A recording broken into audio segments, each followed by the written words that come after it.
Bali, ang wala sa kanya, itong, yung pink yellow meron. Bali, ang wala sa kanya, itong yellow pink. Walang supply na 5 volts. Hanapin natin kung saan siya nakadugtong. I-check. We are checking now. 12, 2 volts. We are checking now. 2 volts. The yellow pink, ha? But pink yellow 5 volts.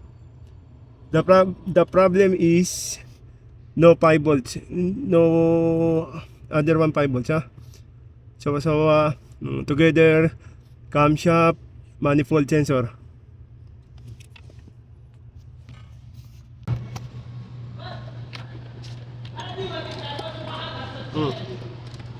Checking camshaft. We are checking camshaft, 2 volts. Same mag accelerator pedal, same 2 volts because this together connected. Camshaft. The problem is computer, PCM or ECM. Inside internal circuit the problem.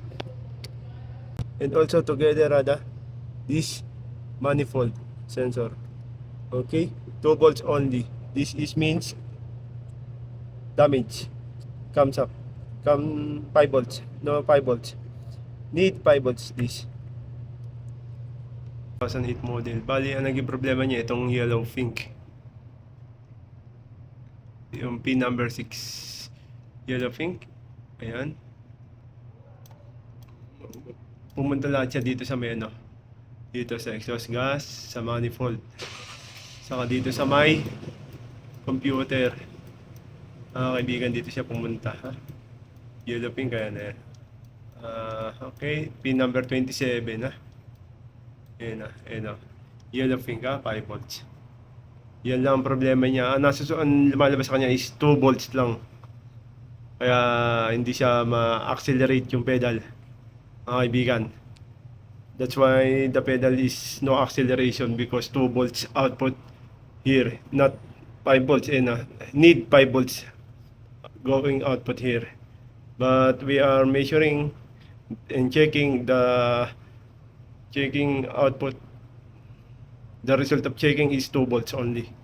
Need repair the computer or buying new one or replace new one computer.